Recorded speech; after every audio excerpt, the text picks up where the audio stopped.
এই সপ্তাহান্তে আমরা যুদ্ধের এক চূড়ান্ত সন্ধিক্ষণে পৌঁছেছি। হতে পারে আগামী কয়েক ঘণ্টা বা কালকের মধ্যেই আমরা এমন এক অবস্থায় পৌঁছে যাব যেখান থেকে আর ফিরে আসার কোনো পথ থাকবে না।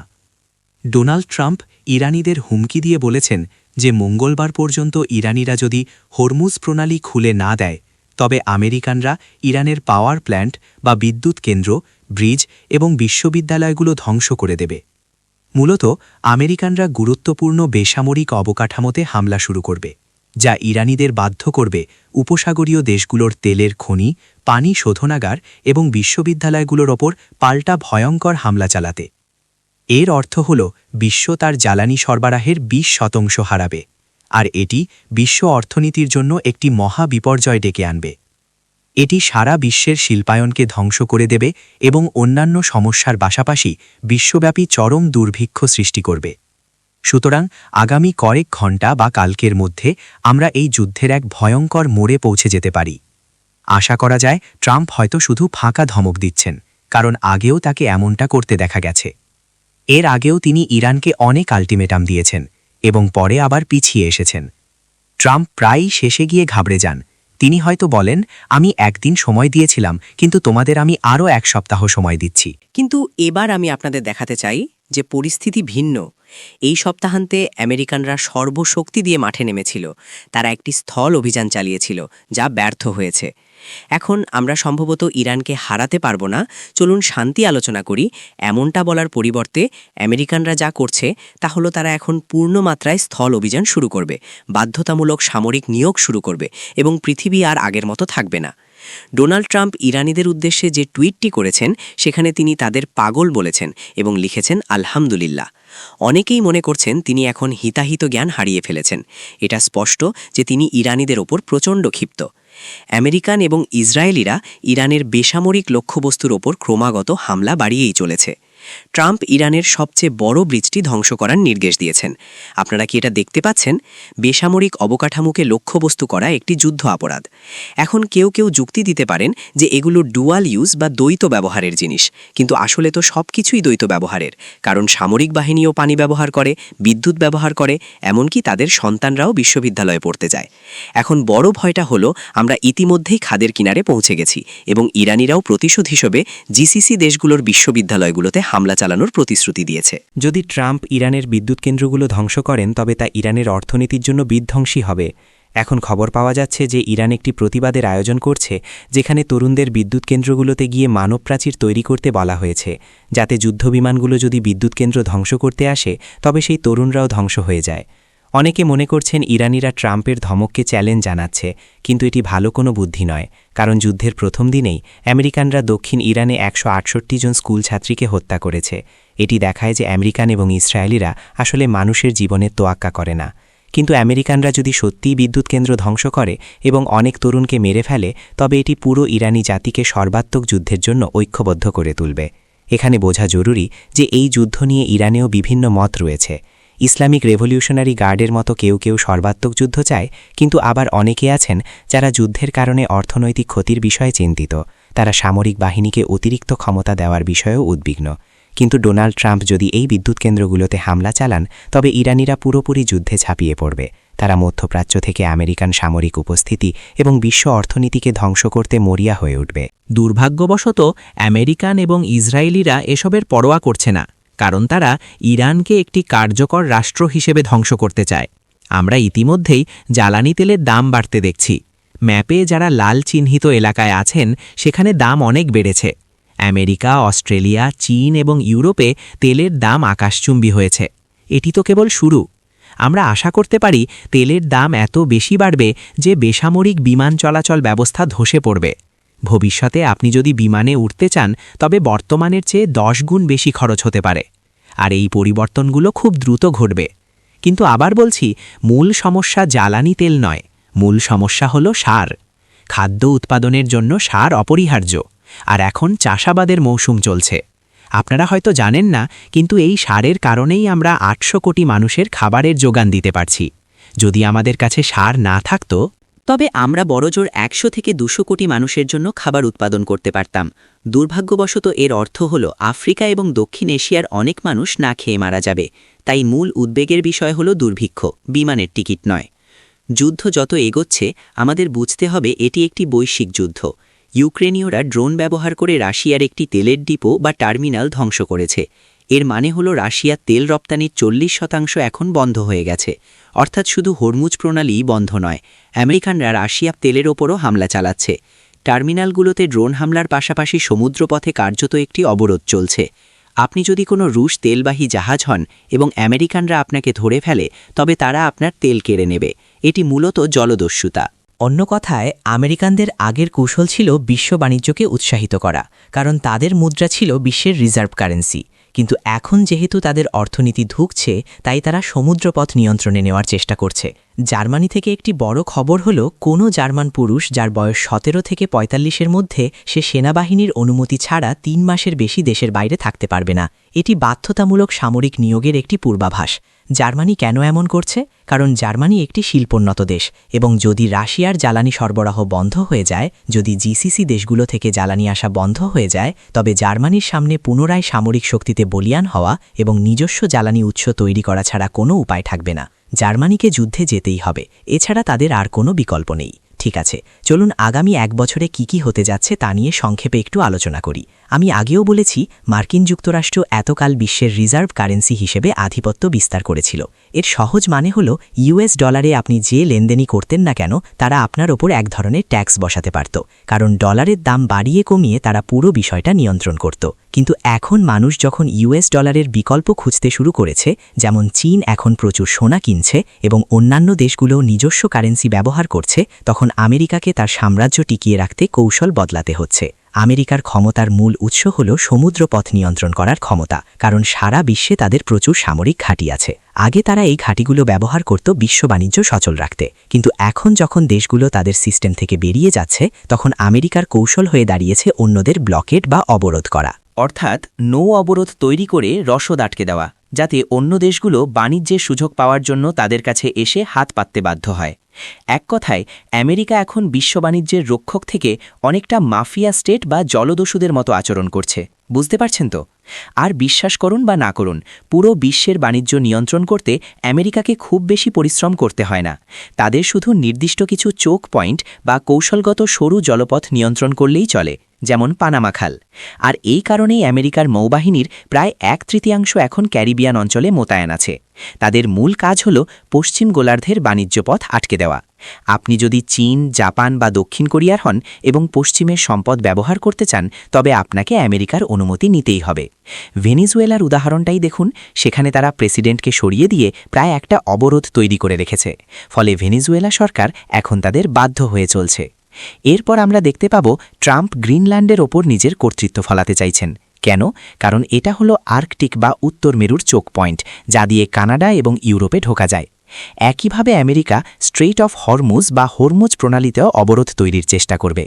বর্তমানে হরমুজ প্রণালী ইরানিদের নিয়ন্ত্রণে, কিন্তু মার্কিনিরাও সেখানে প্রতিবন্ধকতা সৃষ্টির চেষ্টা করতে পারে। তবে বিশ্বের সবচেয়ে বড় চোক পয়েন্ট হল স্ট্রেট অফ মালাক্কা বা মালাক্কা প্রণালী। কেন? কারণ চীন তাদের প্রয়োজনীয় বেশিরভাগ সম্পদ আফ্রিকা এবং মধ্যপ্রাচ্য থেকে এই সরু পথ দিয়েই নিয়ে আসে। আর দুর্ভাগ্যবশত এই এলাকাতেও আমেরিকার প্রচুর সামরিক ঘাঁটি আছে। আমেরিকা যদি পানামা খাল, মধ্যপ্রাচ্য, মালাক্কা প্রণালী এবং গ্রিনল্যান্ড এই পয়েন্টগুলো কবজায় রাখতে পারে, তবে তারা পুরো বিশ্বের সমুদ্রপথ এবং বাণিজ্যিক যাতায়াত নিয়ন্ত্রণ করতে পারবে। এখন সামনে কি হতে যাচ্ছে? এই বছরের বড় ঘটনা হবে রাশিয়ার তাদের শ্যাডো ফ্লিট বা গোপন জাহাজ বহরকে সামরিক কাজে লাগানো। রাশিয়ার প্রায় 1000 জাহাজের একটা বিশাল বহর আছে। তারা এই জাহাজগুলোতে ভাড়াটে সৈন্য মোতায়েন করবে এবং মাঝ সমুদ্রে আমেরিকার মুখোমুখি হবে। তাদের উদ্দেশ্য আমেরিকান নেভিকে সরাসরি যুদ্ধে হারিয়ে দেওয়া নয়, কারণ সেটা সম্ভব না। তাদের আসল উদ্দেশ্য হল একটা ওয়ার অফ অ্যাট্রিশন বা ক্ষয়িষ্ণু যুদ্ধ তৈরি করা। তারা জানে আমেরিকার এই পুরনো জাহাজগুলো নতুন করে তৈরি করা এখন অনেক কঠিন এবং ব্যয়বহুল কাজ, আর তাদের নাবিকরাও বেশ ক্লান্ত। রাশিয়া যদি তাদের ক্রমাগত যুদ্ধের মধ্যে রাখতে পারে, তবে সময়ের সাথে সাথে আমেরিকার নৌশক্তি এমনিতেই কমে যাবে। আগামী 1-2 বছরে সমুদ্রের বুকে রাশিয়া আর আমেরিকার এই সংঘাত আমাদের নজরে রাখতে হবে। এখন আপনারা প্রশ্ন করতে পারেন, তাহলে চীনের ভূমিকা কি? কারণ সমুদ্রপথের বাণিজ্যে সবচেয়ে বেশি লাভবান হয় চীন। চীন আসলে তার স্বভাবজাত কাজটাই করবে, অর্থাৎ তারা রাশিয়া এবং আমেরিকার মধ্যে একটা মধ্যস্থতা করার চেষ্টা করবে। দুই পক্ষের সাথেই তাল মিলিয়ে চলে একটা শান্তির পরিবেশ বজায় রাখার চেষ্টা করবে। আর এর মানে হল মাঝে মধ্যে রাশিয়া এবং আমেরিকা উভয়কেই মোটা অঙ্কের টাকা দিয়ে খুশি রাখা। মে মাসে ট্রাম্প যখন চীন সফরে যাবেন তখন হয়তো আমরা এর প্রতিফলন দেখতে পাব। সবশেষে এই সপ্তাহের একটা বড় খবর নিয়ে কথা বলি, যা আজকের লেকচারের বাকি অংশের মূল বিষয়। মার্কিনীরা জানিয়েছে যে তাদের একটা F-15 জেট, যার দাম প্রায় $90 মিলিয়ন, ইরানের আকাশে ভূপাতিত হয়েছে। এখন প্রশ্ন হল, ইরানের ওপর যেখানে আমেরিকার আকাশপথে নিরঙ্কুশ আধিপত্য থাকার কথা, সেখানে ইরানিরা কিভাবে তাদের বিমান ফেলল? এর উত্তর হল, ইউএস এয়ারফোর্স দীর্ঘস্থায়ী যুদ্ধের জন্য ডিজাইন করা হয়নি। তারা বড়জোর 2 সপ্তাহের যুদ্ধের জন্য প্রস্তুত। যুদ্ধ দীর্ঘায়িত হলে বেশ কিছু সমস্যা দেখা দেয়। প্রথমত, মেইনটেনেন্স বা রক্ষণাবেক্ষণ। এই দামি বিমানগুলোর প্রচুর দেখাশোনার প্রয়োজন হয়, কিন্তু টানা উড়তে থাকলে এগুলোতে ক্ষয় ধরে। দ্বিতীয়ত, পাইলটদের ক্লান্তি। দীর্ঘ সময় কাজ করতে করতে তারা মনোযোগ হারিয়ে ফেলে। আর শেষ কারণটি হল ইরানিদের সহনশীলতা এবং সৃজনশীলতা। যখন আপনি ইরানিদের ওপর ক্রমাগত বোমা ফেলবেন, তখন তারাও পাল্টা আঘাতের উপায় খুঁজবে। তাদের রাডার সিস্টেম হয়তো খুব একটা উন্নত নয়, তাই তারা হিট সিকিং মিসাইল ব্যবহার করছে। তারা শুধু মিসাইলগুলো আকাশে ছুড়ে দিচ্ছে এই আশায় যে বিমানের ইঞ্জিনের তাপ শনাক্ত করে সেগুলো লক্ষ্যে আঘাত হানবে। সোজা কথায়, এই যুদ্ধ যত দীর্ঘ হবে, আমেরিকান পাইলটরা যত ক্লান্ত হবে এবং রক্ষণাবেক্ষণ সমস্যা যত বাড়বে, আমেরিকা তত বেশি বিমান হারাবে। কারণ সময়ের সাথে সাথে ইরানিরাও তাদের পাল্টা জবাবে আরও বেশি কৌশলী হয়ে উঠছে। তো ঘটনাটা হলো, একটা যুদ্ধবিমান ভূপাতিত করা হয়েছিল এবং 2 জন পাইলট বিমান থেকে নিরাপদে বেরিয়ে আসতে পেরেছিলেন। এখন আমেরিকান সামরিক বাহিনীর একটা নীতি হলো, তারা তাদের কোনো সৈন্যকে শত্রু সীমানায় ফেলে আসে না। আমেরিকানরাই বিশ্বের খুব কম সংখ্যক সামরিক বাহিনীর মধ্যে একটি যারা আসলে এটা মেনে চলে। আপনি যদি শত্রু শিবিরের ভেতরেও আটকা পড়েন, তারা আপনাকে উদ্ধারের সর্বোচ্চ চেষ্টা করবে। আপনাকে কিভাবে শত্রুর হাত থেকে বাঁচতে হবে তার উপর তারা বছরের পর বছর প্রশিক্ষণ দেয় এবং আপনাকে উদ্ধারের জন্য প্রচুর সম্পদ খরচ করে। তাদের প্রচারণা হলো, এর মাধ্যমে তারা দেখায় যে আমেরিকানরা মানুষের জীবনের কতটা মূল্য দেয়, আর এটা নিয়ে আমেরিকানরা বেশ গর্বিত। কিন্তু আমেরিকানরা এটা করার পেছনে আরেকটা কারণ হলো অপটিক্স বা ইমেজ বজায় রাখা। আমেরিকানরা বিশ্বাস করে যে তাদের সামরিক বাহিনী অপরাজেয়। এই অজেয় এবং অদৃশ্য হওয়ার যে একটা ইমেজ বা আভা, সেটা তৈরি করার জন্য তারা প্রচুর টাকা এবং সম্পদ খরচ করে।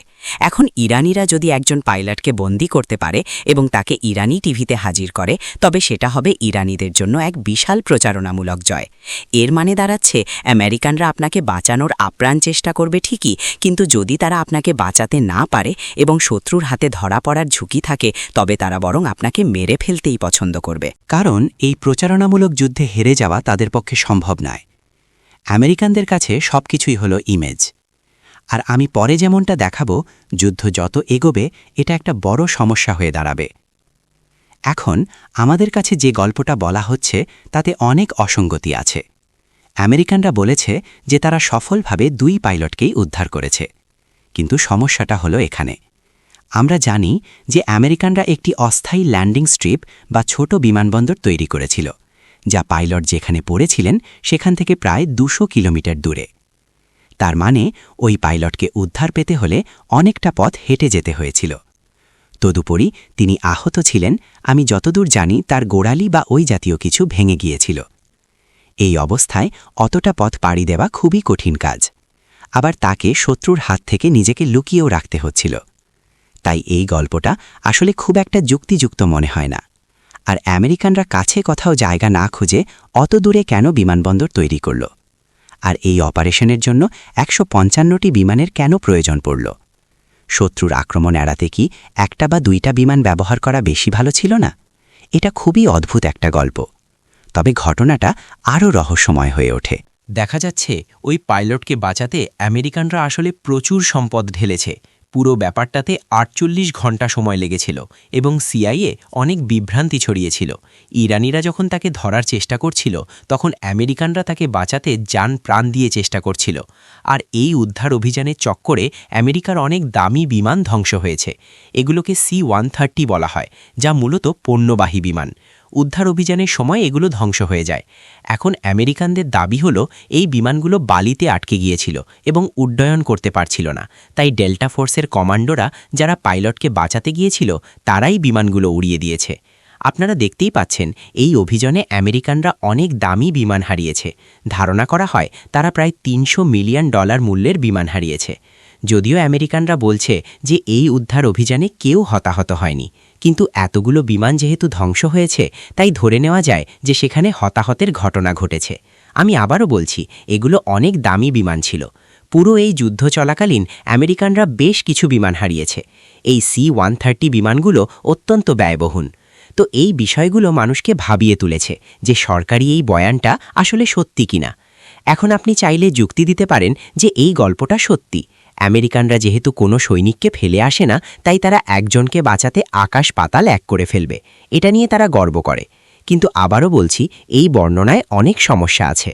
আর্নড বার্ট্র্যান্ড নামে একজন ব্যক্তি টুইটারে ব্যাখ্যা করেছেন কেন এই গল্পটা মোটেও যুক্তিযুক্ত নয়। প্রথমত, যখন আমেরিকানরা দাবি করছে যে পুরো ইরানের ওপর তাদের আকাশপথে অধিপত্য আছে, তখন একটি আমেরিকান ফাইটার জেট সেখানে ভূপাতিত হলো কিভাবে? দ্বিতীয় সমস্যা হল, উদ্ধারকৃতদের মধ্যে একজন ওয়েপন সিস্টেম অফিসার ছিলেন একজন কর্নেল। আমেরিকান সেনাবাহিনীতে কর্নেল পদমর্যাদা অনেক ওপরের দিকে, তাহলে তিনি কেন এই মিশনে অংশ নেবেন? এটা খুবই অদ্ভুত।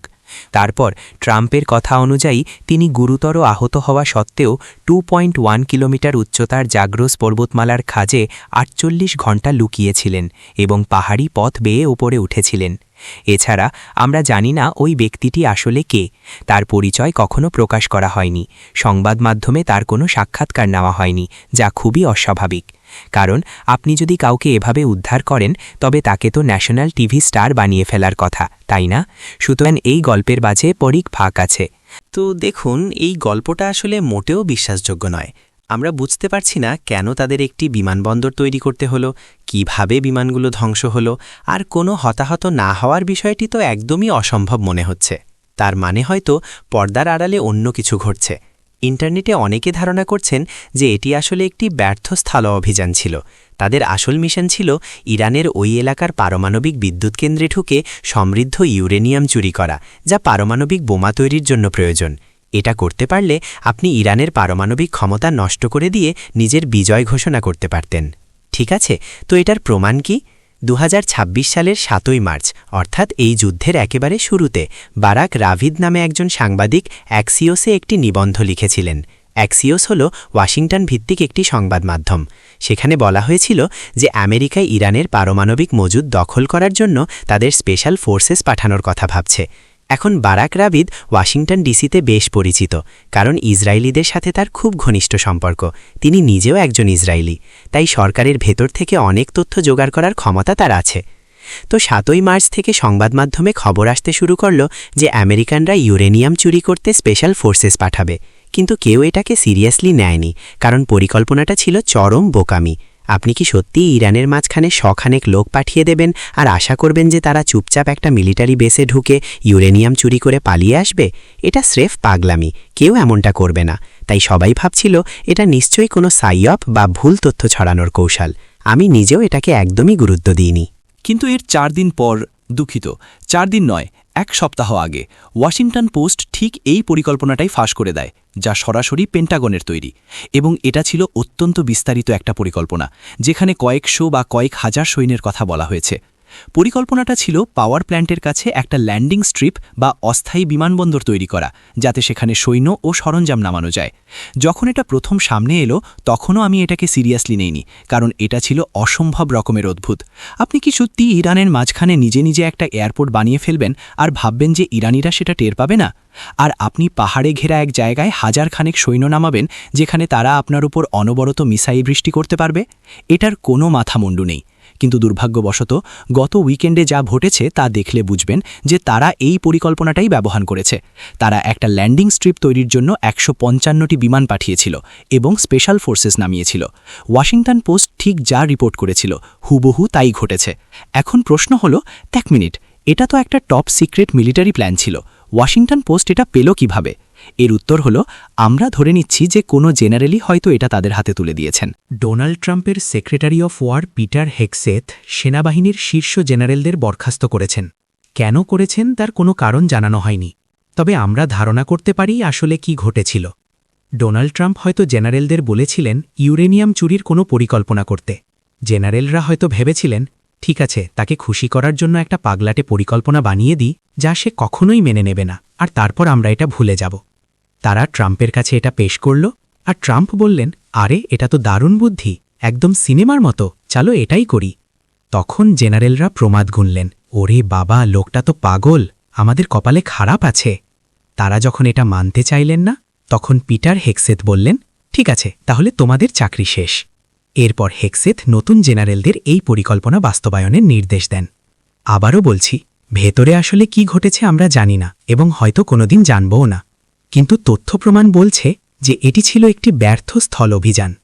আরেকটি প্রমাণ হল ইরানিরা বিধ্বস্ত হওয়ার জায়গা থেকে কিছু আইডি কার্ড উদ্ধার করেছে। দেখা গেছে যে সেই দলের এক নারী সদস্য ছিলেন নিউক্লিয়ার টেকনোলজি বিশেষজ্ঞ ইঞ্জিনিয়ার। একজন পাইলটকে উদ্ধার করার জন্য আপনার কেন নিউক্লিয়ার ইঞ্জিনিয়ার দরকার হবে? বিষয়টা বেশ রহস্যজনক। আমেরিকানরা আগেও এরকম বোকামি করেছে। 1980 সালে তারা অপারেশন ইগল ক্ল শুরু করেছিল। সে সময় ইরানিরা তেহরানে আমেরিকান দূতাবাসে আমেরিকানদের জিম্মি করে রেখেছিল। তৎকালীন প্রেসিডেন্ট জিমি কার্টার একটি উদ্ধার অভিযানের অনুমতি দেন, কিন্তু ইরান অনেক বড় দেশ হওয়ায় আমেরিকানরা পারস্য উপসাগর এবং তেহরানের মাঝামাঝি মরুভূমিতে একটি অস্থায়ী ঘাঁটি তৈরি করেছিল। কিন্তু সেখানে নামার পর বালুঝড়ের কারণে তাদের অনেকগুলো বিমান অকেজো হয়ে যায়। তারা বুঝতে পারে যে ইরানের ভেতর এমন অভিযান চালানো অসম্ভব, আমাদের বাড়ি ফিরে যাওয়া উচিত। সেটা ছিল 1980 সাল, যখন আমেরিকানরা অন্তত কিছুটা বাস্তববাদী ছিল। দুর্ভাগ্যবশত আমেরিকানরা এখন আর বাস্তববাদী নেই। গত ৩রা জুন আমেরিকানরা ভেনেজুয়েলায় ঢুকে তাদের প্রেসিডেন্ট মাদুরোকে অপহরণ করে নিয়ে আসে এবং এভাবেই ভেনেজুয়েলার সাথে আমেরিকার দ্বন্দ্বের অবসান ঘটে। এটা টিভিতে দেখতে দারুণ লেগেছিল, পরিকল্পনাটা নিখুঁতভাবে কাজ করেছিল এবং মনে হয়েছিল ডেল্টা ফোর্স অপরাজেয়। ডোনাল্ড ট্রাম্প এখন এটাই বিশ্বাস করেন। তিনি ভাবেন যদি আমরা ভেনেজুয়েলায় এটা করতে পারি তবে ইরানেও পারব। আর এটাই ব্যাখ্যা করে যে কেন ট্রাম্প শত্রুর এলাকার মাঝখানে আমেরিকার মিলিটারি বেস বানানোর মতো এমন এক পাগলাটে পরিকল্পনায় রাজি হয়েছিলেন। এখানটার মূল বার্তা হল আমেরিকার নেতৃত্বে যেই থাকুক না কেন তারা মনে করে যে অপটিক্স বা বাইরের চাকচিক্যই সব। তারা মনে করে বাস্তবতা একটা হলিউড সিনেমার মতো। যদি চিত্রনাট্য ঠিকঠাক লেখা যায় তবে সিনেমার শেষটা খুব সুন্দর হবে। এটি রণকৌশলের চেয়েও লোক দেখানো প্রচারণার যুদ্ধ, আর দুর্ভাগ্যবশত আমেরিকা এভাবেই এখন থেকে যুদ্ধ করতে যাচ্ছে। এখন আলোচনা করা যাক যুদ্ধ জেতার জন্য আসলে কি প্রয়োজন। আপনি যদি যুদ্ধে জেতার কথা ভাবেন তবে আপনাকে 3টি জিনিসের দিকে তাকাতে হবে। 1. অর্থনীতি, 2. সংগঠন, 3. রসদ বা লজিস্টিক্স। এগুলো বলতে আমি কি বোঝাচ্ছি? প্রথমত হল সম্পদের ব্যবস্থাপনা, অর্থাৎ আপনি যত দ্রুত এবং যত কম খরচে সম্ভব যুদ্ধ জিততে চাইবেন। দুর্ভাগ্যবশত আমেরিকানরা এখন অর্থনৈতিকভাবে সাশ্রয়ী কোনো যুদ্ধ লড়ছে না। আপনি যদি একজন পাইলটকে উদ্ধার করতে $300 মিলিয়ন সামরিক সরঞ্জাম নষ্ট করেন তবে আপনি এই যুদ্ধ জিততে পারবেন না। তাই অর্থনীতি খুবই গুরুত্বপূর্ণ। দ্বিতীয়ত হল সংগঠন, অর্থাৎ রণকৌশলের বাস্তবায়ন। এখানে মনে রাখা জরুরি যে রণকৌশল যত সহজ হবে তা বাস্তবায়ন করা তত সহজ হবে। আপনি যদি ইরানের মাঝখানে এয়ারবেস বানিয়ে ইউরেনিয়াম চুরি করতে চান তবে সেটা ভালো সংগঠন নয়, এটা আপনার হিতে বিপরীত হবে। তৃতীয় বিষয়টি হল লজিস্টিক্স বা রসদ সরবরাহ, অর্থাৎ আপনার বাহিনীর কাছে যুদ্ধ করার জন্য প্রয়োজনীয় সরঞ্জাম ও সম্পদ আছে কিনা তা নিশ্চিত করা। বর্তমানে আমেরিকানরা অর্থনীতি, সংগঠন বা লজিস্টিক্স কোনোটা নিয়েই চিন্তিত নয়, কিন্তু যুদ্ধে জিততে হলে এই 3টি বিষয় পারদর্শী হতে হয়। আমেরিকানরা এখন অনেক বেশি অপটিক্স এবং কাহিনীর পেছনে ছুটছে, আর এই কারণেই আমার মনে হয় আমেরিকানরা শেষ পর্যন্ত এই যুদ্ধে হারবে। কারণ ইরানিরা আসলে একটি সত্যিকারের যুদ্ধ লড়ছে, যেখানে তারা কম খরচে জেতার চেষ্টা করছে, সহজ রণকৌশল ব্যবহার করছে এবং তাদের লজিস্টিক্স ঠিক রাখছে। অন্যদিকে আমেরিকানরা স্রেফ হলিউড স্টাইলে যুদ্ধ জিততে চাইছে, যা অদূর ভবিষ্যতে এবং দীর্ঘমেয়াদে বড় বিপর্যয় ডেকে আনবে। তাহলে এখন প্রশ্ন হল আমেরিকানরা কেন এমন? দুঃখজনক হলেও এর উত্তর হল হলিউড এবং পেন্টাগনের মার্কিন প্রতিরক্ষা মন্ত্রণালয়ের মধ্যে অনেক বেশি মাখামাখি। ঠিক আছে, এবার এই সিনেমাটির দিকে তাকান, সেভিং প্রাইভেট রায়ান। এটি 1998 সালের দিকে তৈরি হয়েছিল। হলিউডের ইতিহাসের অন্যতম ব্যবসা সফল সিনেমা এটি, যেখানে রায়ান নামে একজন সাধারণ সৈন্য ইউরোপে শত্রু সীমানার ভেতরে হারিয়ে যায়। তার সব ধাই যুদ্ধে মারা গেছে, তাই তার মা জেনারেল মার্শালের কাছে খুব রাগান্বিত হয়ে একটি চিঠি লেখেন এবং বলেন, আমার এক ছেলে ছাড়া বাকি সবকটি ছেলেই মারা গেছে, আর সেও এখন নিখোঁজ। তখন জেনারেল মার্শাল ভাবলেন, এটা হতে দেওয়া যায় না, এতে আমাদের ভাবমূর্তি নষ্ট হচ্ছে, আমাদের ঘরের মানুষদের মন জয় করতে হবে। ইউরোপের এই যুদ্ধক্ষেত্র আমাদের কাছে দ্বিতীয় বিষয়, আগে হলো ঘরের মানুষদের সমর্থন। আমাদের নিশ্চিত করতে হবে যেন আমেরিকানরা এই যুদ্ধের পূর্ণ সমর্থনে থাকে। তাই তিনি টম হ্যাঙ্কস অভিনীত একটি দল পাঠান প্রাইভেট রায়ানকে উদ্ধার করতে। তারা তাকে উদ্ধার করে ঠিকই, কিন্তু টম হ্যাঙ্কসের চরিত্রে জীবনের বিনিময়। এই সিনেমাটি মূলত 1864 সালে আমেরিকান গৃহযুদ্ধের সময় আব্রাহাম লিঙ্কনের এক মায়ের কাছে লেখা একটি চিঠির ওপর ভিত্তি করে তৈরি, যেটিকে আব্রাহাম লিঙ্কনের অন্যতম সেরা লেখা হিসেবে বিবেচনা করা হয়। স্বাধীনতার বেদিতে আত্মত্যাগ, তার মানে হল আমাদের গণতন্ত্র বা আমাদের প্রজাতন্ত্রই হল আমাদের ঈশ্বর, আর আমাদের এই আত্মত্যাগ সার্থক যতক্ষণ আমরা আমাদের স্বাধীনতা বজায় রাখতে পারছি। এটাই হল আমেরিকান সামরিক বাহিনীর মূল দর্শন। আর এই ধারণা থেকেই সেনাবাহিনী এখন একটি প্রোপাগান্ডা ছড়ানোর যন্ত্রে পরিণত হয়েছে। যেমন ব্ল্যাক হক ডাউন সিনেমাটির কথা ধরুন। আপনি যদি সিনেমাটি দেখে থাকেন তবে জানবেন এটি ডেল্টা ফোর্সের একটি বিশেষ দল সম্পর্কে, যারা সোমালিয়ায় তাদের হেলিকপ্টার বিধ্বস্ত হওয়ার পর একজন পাইলটকে বাঁচাতে যায়। এটি 90-এর দশকের শেষের দিকে ঘটে যাওয়া একটি ঘটনার ওপর মার্ক বোর্ডেনের লেখা একটি বইয়ের ওপর ভিত্তি করে তৈরি। সমস্যা হল এই সিনেমাটি পুরোটাই আজগুবি বা ভুয়া।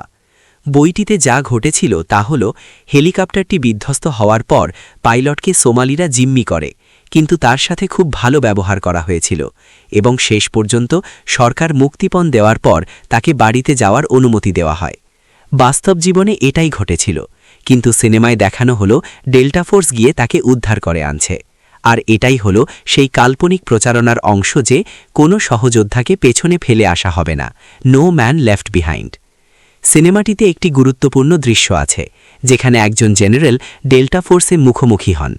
জেনারেল তাদের বলেন, তোমরা একদল কাউবয় বা বখাটের মতো, তোমরা ভাবো যে তোমরা সবার চেয়ে সেরা, তোমরা ভাবো সারা দুনিয়া তোমাদের কেন্দ্র করে ঘুরছে এবং আমাদের সবার উচিত তোমাদের সেবা করা। তোমরা অহংকারী, তোমাদের একমাত্র চিন্তা হলো নিজেদের নাম ফাটানো, আর শেষ পর্যন্ত তোমাদের এই অহংকারই তোমাদের এবং আমেরিকান সামরিক বাহিনীর পতনের কারণ হবে। এবার জেসিকা লিঞ্চের কথা বলি। 2003 সালে তিনি ইরাকে যুদ্ধ করছিলেন। তার দল পথ হারিয়ে ফেলে এবং ইরাকিদের হামলার মুখে পড়ে। তাকে অপহরণ করা হয়, কিন্তু তিনি আহত ছিলেন বলে ইরাকি সামরিক বাহিনী তাকে একটি বেসামরিক হাসপাতালে পাঠিয়ে দেয়। হাসপাতালের লোকজন তার সাথে খুব ভালো ব্যবহার করেছিল, এমনকি তারা তাকে অ্যাম্বুলেন্সে করে বাড়িতে পাঠানোর চেষ্টাও করেছিল। কিন্তু সেই অ্যাম্বুলেন্স যখন আমেরিকানদের কাছে পৌঁছানোর চেষ্টা করে, আমেরিকানরাই সেই অ্যাম্বুলেন্সে বোমা হামলা চালায়, ফলে অ্যাম্বুলেন্সটিকে ফিরে আসতে হয়। পরে ইরাকিরাই আমেরিকানদের জানায় যে জেসিকা কোথায় আছে। তারা বলেছিল, আপনারা যে কোনো সময় এসে তাকে নিয়ে যেতে পারেন, সে নিরাপদে আছে, আমরা তার দেখাশোনা করছি। কিন্তু আমেরিকানদের প্রতিক্রিয়া ছিল ভিন্ন। তারা স্পেশাল ফোর্স পাঠিয়ে ঘটা করে তাকে উদ্ধার করার নাটক সাজালো, যদিও তিনি কোনো বিপদেই ছিলেন না। মিডিয়াতে প্রচার করা হলো যে তাকে ধর্ষণ করা হয়েছে, মারধর করা হয়েছে এবং জিম্মি করে রাখা হয়েছে। পেন্টাগন আসলে এটাই করে। পেন্টাগন হলো একটি প্রোপাগান্ডা মেশিন। তারা সত্যের পরোয়া করে না। তাদের প্রধান চিন্তা হলো যুদ্ধকে কেন্দ্র করে একটি হলিউড সিনেমা তৈরি করা। এটাই তাদের মানসিকতা। আমরা এটা জানি কারণ জেসিকা লিঞ্চ মুক্ত হওয়ার পর টিভিতে এসে সরাসরি বলেছিলেন যে সামরিক বাহিনী এই ঘটনা নিয়ে মিথ্যা বলছে। তিনি বলেছিলেন, আমাকে কখনোই মারা হয়নি, আমি কোনো বিপদে ছিলাম না। হাসপাতালের মানুষজন আমার সাথে খুব ভালো ব্যবহার করেছে, এমনকি একজন নার্স গান গেয়ে আমাকে ঘুম পাড়াতেন, কারণ তারা আমার ব্যাপারে খুব চিন্তিত ছিলেন। আমেরিকান সামরিক বাহিনীর জন্য এটি একটি বিশাল সমস্যা। আপনি সোমালি বা ইরাকিদের বিরুদ্ধে লড়ার সময় এই সব নাটক করতে পারেন, কিন্তু ইরানিদের বিরুদ্ধে লড়তে হলে আপনার প্রয়োজন আসল যুদ্ধকৌশল, অর্থনীতি, সংগঠন এবং লজিস্টিক্স। এই প্রচারণার নাটক বন্ধ করা উচিত, কিন্তু দুর্ভাগ্যবশত যুদ্ধকে হলিউড সিনেমায় রূপ দেওয়াটাই এখন পেন্টাগনের মজ্জাগত স্বভাবে দাঁড়িয়েছে। ব্রাউন ইউনিভার্সিটির ট্যানার মিরলিসের একটি গবেষণাপত্রে দেখানো হয়েছে কিভাবে পেন্টাগন এবং হলিউড একসাথে কাজ করে।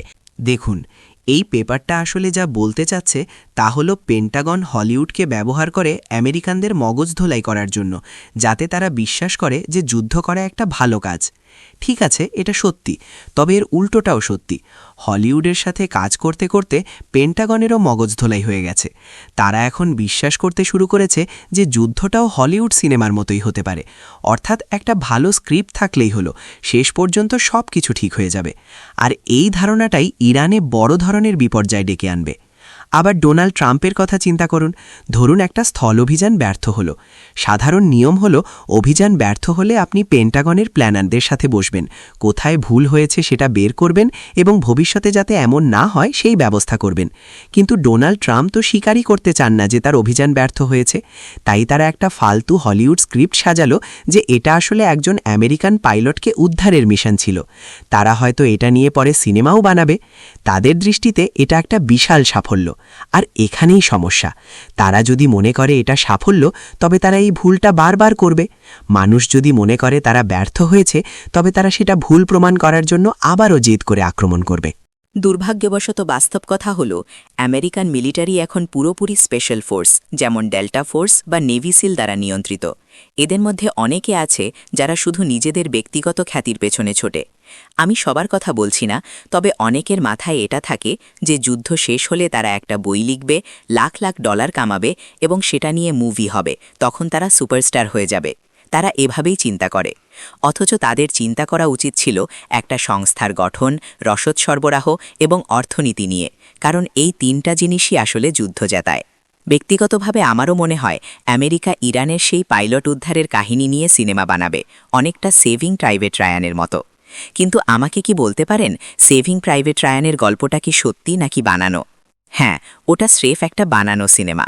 মুভির বেশিরভাগ দৃশ্যই কাল্পনিক, বাস্তবে ওভাবে কিছুই হয়নি।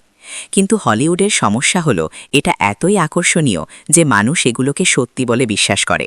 মানুষ মনে করে সিনেমার জীবন বাস্তবের চেয়েও বেশি সত্য। শুধু পেন্টাগন নয়, পুরো আমেরিকান সমাজে এখন এভাবে চলে। আমেরিকানরা এখন হলিউডের তৈরি করা এক ফ্যান্টাসি জগতে বাস করে। যুদ্ধের ভয়াবহ বাস্তবতা তাদের থেকে এত দূরে যে তারা এসব নিয়ে চিন্তাই করে না। আমেরিকানরা বড়জোর ভাবে খারাপ কিছু হলে হয়তো খাবারের দাম বেড়ে যাবে। এই যুদ্ধ যে আমেরিকা এবং পুরো পৃথিবীকে চিরতরে বদলে দিতে পারে সেটা তারা কল্পনাও করতে পারে না। ডোনাল্ড ট্রাম্পের চারপাশে এমন সব মানুষ থাকে যারা শুধু তাকে তাই বলে যা তিনি শুনতে চান। ট্রাম্প যে প্রেসের সামনে দাঁড়িয়ে এত আত্মবিশ্বাসের সাথে পাইলট উদ্ধারের সাফল্যের গল্প বলতে পারেন, তার কারণ হল তিনি নিজেও এটা মনে প্রাণে বিশ্বাস করেন। তিনি একটা সমান্তরাল বাস্তবতায় বাস করেন। এই যুদ্ধের যত দিন যাবে এমন ঘটনা আরও ঘটবে, অর্থাৎ আমেরিকান মিলিটারি একটা কাজে ব্যর্থ হবে আর ট্রাম্প সেটাকে বিশাল সাফল্য হিসাবে প্রচার করবেন। আমেরিকান সাধারণ মানুষও বিশ্বাস করতে থাকবে যে যুদ্ধ খুব ভালোভাবেই এগোচ্ছে। আমরা এটা জানি কারণ ইউক্রেনে ঠিক এটাই ঘটেছে। গত কয়েক বছর ধরে রাশিয়া সেখানে দাপট দেখাচ্ছে এবং অনেক ইউক্রেনীয় মারা যাচ্ছে। ইউক্রেনের জন্য এটা একটা বিপর্যয়। কিন্তু আপনি যদি একজন সাধারণ আমেরিকান হন, তবে আপনি এটা জানবেন না, কারণ নিউজ আপনাকে বলছে যে যুদ্ধ খুব ভালো চলছে। বলা হচ্ছে আর একদিন পরেই পুতিন ক্ষমতা হারাবেন, রাশিয়ার অর্থনীতি ধ্বংস হয়ে যাবে, ওখানকার মানুষ বিদ্রোহ করবে আর ইউক্রেনীয়রা মস্কো দখল করে ফেলবে। ইরানের ক্ষেত্রেও একই কথা বলা হচ্ছে। আর একদিন পরে ইরান সারেন্ডার করবে, তাদের অর্থনীতি ধসে পড়বে আর মধ্যপ্রাচ্যে শান্তি ফিরে আসবে। কিন্তু এটাই আধুনিক যুদ্ধ, যেখানে বাস্তবতার চেয়ে মানুষ কি দেখছে, অর্থাৎ অপটিক্স, সেটা বড় হয়ে দাঁড়িয়েছে। তবে দিন শেষে আপনি যদি নিজেকেই ধোঁকা দেন, তবে আপনি যুদ্ধ জিততে পারবেন না। আমেরিকা এখনও একটা বিশাল সাম্রাজ্য, এবং শুধু এই যুদ্ধের কারণেই তারা ধ্বংস হয়ে যাবে না। খুব বেশি হলে কি হবে, তারা যুদ্ধে হারবে এবং পাত্তারি গুটিয়ে দেশে ফিরে যাবে। একটা জিনিস আমাদের মাথায় রাখা দরকার, আমেরিকা এবং ইরানের কৌশলগত লক্ষ্যগুলো কিন্তু একে অপরের সাথে সাংঘর্ষিক নয়। ইরানের 3টে মূল লক্ষ্য আছে। 1, আমেরিকানদের মধ্যপ্রাচ্য থেকে চিরতরে বের করে দেওয়া। 2, ইসরায়েলকে থামিয়ে রাখা, কারণ ইসরায়েলের কাছে পারমাণবিক অস্ত্র আছে, তাই তাদের একদম ধ্বংস করা সম্ভব না, কিন্তু তাদের এটা বুঝিয়ে দেওয়া যে ইরান শক্তিশালী এবং বাড়াবাড়ি করলে ইরান তাদের ক্ষতি করতে পারে। 3, বিশ্ব অর্থনীতিতে একটা বড় ধাক্কা দেওয়া বা ভেঙে ফেলা, যাতে তারা নিজেদের সুবিধা অনুযায়ী বিশ্ব অর্থনীতিকে নতুন করে সাজাতে পারে। এই যুদ্ধে ইরানের কৌশলগত লক্ষ্য মূলত এই 3টেই। চলুন আমেরিকার দিকে তাকাই। আমেরিকার লক্ষ্য হল ইরানকে একটি রাষ্ট্র হিসাবে পুরোপুরি ধ্বংস করে দেওয়া। এর মানে হল মূলত তাদের পানি শোধনাগার, ডিস্যালিনেশন প্ল্যান্টস, বিদ্যুৎ কেন্দ্র, বিশ্ববিদ্যালয় এবং জলাধারগুলো ধ্বংস করা, আর চেষ্টা করা যাতে সেখানে জাতিগত সংঘাত সৃষ্টি হয়। ইরানকে যেন বলকানাইজ, ক্ষুদ্র ক্ষুদ্র অংশে বিভক্ত করা যায়, অর্থাৎ পুরো দেশ জুড়ে জাতিগত বিদ্রোহে উস্কানি দেওয়া। আর তারা শেষ যে কাজটি করতে চায় তা হল ইরানকে একঘরে করে ফেলা, যাতে রাশিয়া ও চীনের সাথে বাণিজ্য করার ক্ষমতা ইরান হারিয়ে ফেলে। তো এখন যা ঘটছে সেদিকে তাকালে দেখা যায় এই যুদ্ধের একটা অদ্ভুত বিষয় হল এই কৌশলগত লক্ষ্যগুলো একে অপরের সাথে সাংঘর্ষিক নয়। এমনকি ইরান যদি তার নিজের কৌশলগত লক্ষ্যগুলো অর্জন করতেও পারে, তবুও সেটি আমেরিকাকে তার লক্ষ্য হাসিল করা থেকে আটকাতে পারছে না। অন্যভাবে বলতে গেলে এই যুদ্ধের শেষে আমরা যা দেখতে পারি তা হল উভয় দেশই তাদের লক্ষ্য অর্জন করেছে। অর্থাৎ একদিকে আমেরিকা মধ্যপ্রাচ্য থেকে বিদায় নিয়েছে, ইসরায়েলকে কোণঠাসা করা হয়েছে এবং বিশ্ব অর্থনীতি ধ্বংস হয়ে গেছে। কিন্তু একই সাথে ইরান একটি রাষ্ট্র হিসাবে ধ্বংস হয়ে গেছে। এটি খণ্ড বিখণ্ড হয়ে গেছে এবং বোমা মেরে একে কার্যত প্রস্তর যুগে পাঠিয়ে দেওয়া হয়েছে। ঠিক আছে, তো বিষয়টা কি বুঝতে পারছেন? দুর্ভাগ্যবশত এই লক্ষ্যগুলো ভিন্ন হওয়ার কারণে উভয় রাষ্ট্রই মনে করছে যে তারা যুদ্ধে জিতছে। হয়তো বস্তুনিষ্ঠভাবে দেখলে আমাদের মনে হতে পারে আমেরিকা যুদ্ধে হারছে, কিন্তু আমেরিকার দৃষ্টিভঙ্গি থেকে তারা যেভাবে তাদের লক্ষ্যগুলো সাজিয়েছে তাতে তাদের মনে হচ্ছে তারাই জিতছে। আর এ কারণেই তারা ভাবছে যে কোনো দিন ইরান আত্মসমর্পণ করবে। আবার ইরানের দিক থেকে তারা ভাবছে তারাই জিতছে এবং যে কোনো দিন আমেরিকা হার মানবে। আর এই কারণেই এই দুই পক্ষকে কোনো শান্তি চুক্তির জন্য আলোচনার টেবিলে বসানো অসম্ভব হয়ে পড়েছে। ঠিক আছে, বুঝতে পারছেন? আচ্ছা, তো আগামী বৃহস্পতিবার আমরা খুব মজার কিছু করতে যাচ্ছি। আমাদের একটা মিড টার্ম পরীক্ষা হবে। তবে আমি আপনাদের পরীক্ষা নেবার বদলে আপনারা আমার পরীক্ষা নেবেন। আমি চাই আপনারা এই সেমিস্টারে আমরা যা যা শিখেছি তা নিয়ে ভাবুন এবং খুঁজে বের করার চেষ্টা করুন যে আমার কোথায় ভুল হতে পারে বা আমার যুক্তিতে কোথায় সমস্যা আছে। আমি চাই আপনারা আমাকে যাচাই করুন। আর যারা ইউটিউবে দেখছেন তাদের জন্যেও একই কথা। যদি মনে হয় আমার যুক্তিতে কোনো ভুল আছে বা আমার কথার সাথে আপনাদের দ্বিমত থাকে, তবে প্রশ্ন তুলুন। আমার স্ত্রী ইউটিউবের কমেন্টগুলো পড়বেন এবং সেখান থেকে প্রশ্নগুলো বাছাই করবেন, যেগুলোর উত্তর আমি বৃহস্পতিবার দেব। তো বৃহস্পতিবার আমাদের মিড টার্ম পরীক্ষা হবে। তবে আমি আপনাদের পরীক্ষা নেবার বদলে আপনারাই আমার পরীক্ষা নেবেন। আপনারা যতটা খুশি কঠোর এবং কঠিন প্রশ্ন করতে পারেন। আমি প্রশ্নবিদ্ধ হতে এবং পরীক্ষিত হতে পছন্দ করি। তো বৃহস্পতিবার খুব মজা হবে। আপনাদের সাথে তখনই দেখা হচ্ছে।